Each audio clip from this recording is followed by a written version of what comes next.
Praise the Lord. കർത്താവിന്റെ ധന്യ തിരുനാമം വാഴ്ത്തപ്പെടുമാറാകട്ടെ. ഞാൻ ക്രിസ്തുവിൽ സ്നേഹിക്കുന്ന എല്ലാ ദൈവമക്കൾക്കും ഒരു പ്രഭാത വന്ദനം കൂടെ അറിയിക്കുന്നു. കർത്താവിന്റെ ദാസിദാസന്മാരെ, നിങ്ങൾ എല്ലാവരും ക്ഷേമത്തോടു കൂടെയാണെന്ന് കർത്താവിൽ ഞാൻ വിശ്വസിക്കുന്നു. കഴിഞ്ഞ നാളുകളിൽ നിങ്ങളുടെ വിലയേറിയ പ്രാർത്ഥന ഈ വചനവുമായി ഇന്ന് പ്രഭാതവും നിങ്ങളുടെ അരികിലെത്തുവാൻ ദൈവം എന്നെ ആയുസ്സും ആരോഗ്യത്തോടെ നിലനിർത്തുവാനിടയായി. തുടർന്നും നിങ്ങളുടെ വിലപ്പെട്ട പ്രാർത്ഥന ഈ എളിയവൻ ചോദിക്കുന്നു. ആമേൻ. സ്തോത്രം. പരിചയപ്പെടുവാൻ ഇടയായ നാൾ മുതൽ ആമേൻ ഈ സന്ദേശം നിങ്ങളുടെ കരങ്ങളിൽ ആമേൻ അയക്കുവാൻ തുടങ്ങിയ നാൾ മുതൽ നിങ്ങളെയും ഓർക്കുവാൻ ദൈവം എന്നെയും സഹായിച്ചു കൊണ്ടിരിക്കുന്നു. ആമേൻ. പ്രിയ ദൈവമക്കളെ, ആമേൻ. 6-ാം സങ്കീർത്തനക്കാരൻ പാടുന്നു, നീതികേട് പ്രവർത്തിക്കുന്ന ഏവരുമേ എന്നെ വിട്ടു പോകുവിൻ, യഹോവ എൻ്റെ കരച്ചിലിൻ്റെ ശബ്ദം കേട്ടിരിക്കുന്നു.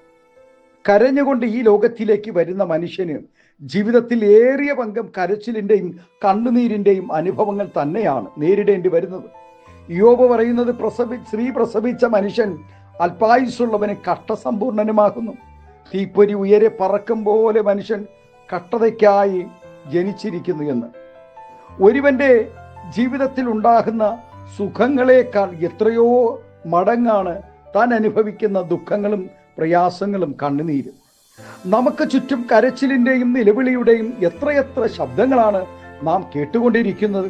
വാവിട്ട് നിലവിളിക്കുക, അലറിക്കരയുക, വിങ്ങിക്കരയുക, ഏങ്ങലടിച്ച് കരയുക, ഞരങ്ങുക, ഹൃദയം പൊട്ടി നിലവിളിക്കുക എന്ന് തുടങ്ങി എത്രയെത്ര വിധത്തിലാണ് കരച്ചിലിൻ്റെ തീവ്രത അനുസരിച്ച് മനുഷ്യർ കരച്ചിലിനെ വേർതിരിച്ചിരിക്കുന്നത്. ഈ ലോകം വിടുന്നത് വരെ കരച്ചിലിൻ്റെ പാതയിൽ കൂടെ കടന്നു പോകേണ്ടവനാണ് മനുഷ്യൻ. കുട്ടികളാണ് കരച്ചിലിന് മുന്നിൽ നിൽക്കുന്നത്. 2-ാം സ്ഥാനം സ്ത്രീകൾക്കാണ്.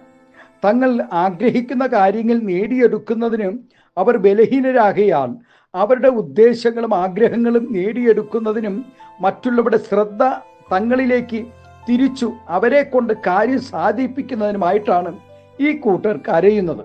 നമ്മുടെ കരച്ചിലിൻ്റെ ഉദ്ദേശം എന്താണെന്ന് മറ്റുള്ളവർക്ക് മനസ്സിലാകണമെന്നില്ല. അഥവാ മനസ്സിലായാലും മറ്റുള്ളവർക്ക് അത് വലിയ വിഷയമായി തോന്നുകയോ അല്ലെങ്കിൽ അവർ മനസാക്ഷി ഇല്ലാത്തവരായി നമ്മെ സഹായിക്കാതെ ഇരിക്കുകയും ചെയ്തേക്കാം. പലരുടെയും സാഹചര്യങ്ങളും നിസ്സഹായതയും നിമിത്തം നമ്മെ ആശ്വസിപ്പിക്കുവാൻ അവർക്ക് കഴിഞ്ഞില്ലെന്നും വരാം. തൻ്റെ ഭർത്താവായ അബ്രഹാം അദ്ദേഹത്തിൻ്റെ കുടുംബവും ഹാഗറിനെയും തൻ്റെ മകനെയും നിഷ്കരണം ഭവനത്തിൽ നിന്നും പുറത്താക്കി കളഞ്ഞു.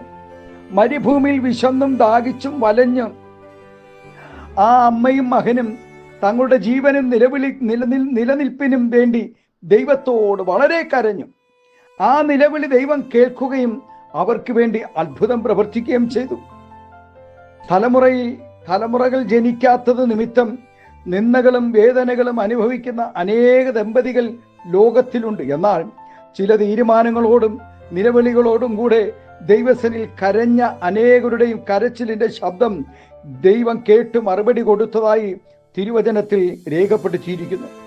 സമൂഹം ത്യജിച്ച പാപിനിയായ ഒരു സ്ത്രീ യേശുവിൻ്റെ പാദപീഠത്തിൽ ഇരുന്നു ദുഃഖത്തോടുകൂടെ കരഞ്ഞപ്പോൾ ദൈവം അവളുടെ പാപം ക്ഷമിക്കുകയും സമാധാനിപ്പിക്കുകയും ചെയ്തുവല്ലോ.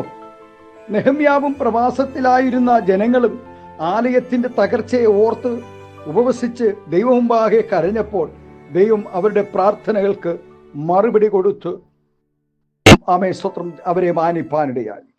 മിസ്രൈമിൽ ഇസ്രായേൽ ജനത്തിൻ്റെ കരച്ചിലിൻ്റെ ശബ്ദം ദൈവം കേട്ടു. അവരുടെ നടുവിൽ ഇറങ്ങി വന്ന് അവരെ വിടുവിക്കുകയും ചെയ്തു. ഏകമകൻ നഷ്ടപ്പെട്ട ദുഃഖത്താൽ വിലപിച്ചുകൊണ്ട് നടന്നിരുന്ന വിധവയുടെ നിലവിളിയുടെ മുമ്പിൽ യേശു കർത്താവ് മനസ്സലിഞ്ഞു. ആമേൻ മരിച്ചവനെ ഉയർപ്പിച്ചു കൊടുത്തു. ഹിസ്കിയാവിൻ്റെ കരച്ചിലും പ്രാർത്ഥനയും കണ്ണുനീരും ദൈവം കണ്ടു. ആയുസ് നീട്ടിക്കൊടുത്തു. അന്ധന്റെ നിലവിളി യേശു കേട്ടു. ദാവീദ് പുത്ര, എന്നോട് കരുണയുണ്ടാകണമേ എന്നുള്ള ആ നിലവിളിയിൽ അവനെ സൗഖ്യമാക്കുവാനിടയായി. നമ്മുടെ കരച്ചിലിൻ്റെ ഉദ്ദേശം ശുദ്ധമാണെങ്കിൽ ആമേൻ നിശ്ചയമായും ദൈവം അത് കേൾക്കുകയും നമുക്ക് മറുപടി തരികയും ചെയ്യും. പ്രിയ ദൈവപൈതലേ, നമ്മുടെ കരച്ചിലിൻ്റെ ശബ്ദം ശ്രദ്ധിക്കുന്നവനാണ് എന്ന് നാം അറിഞ്ഞുകൊണ്ട് നിരാശരാകാതെ, മടുത്തു പോകാതെ, ലജ്ജിക്കാതെ നമ്മുടെ ജീവിതത്തെ ക്രമീകരിച്ചുകൊണ്ട് ദൈവസന്നിധിയിൽ ഈ പ്രഭാതം കരയാം. നമ്മോട് സംസാരിക്കുന്ന, നമുക്ക് മറുപടി തരുന്ന ഒരു ദൈവം ഇന്ന് പ്രഭാതവും ജീവിക്കുന്നു. നമ്മുടെ കണ്ണുകളെ ദൈവസന്നിധിയിൽ അടയ്ക്കാം, നമുക്ക് പ്രാർത്ഥിക്കാം.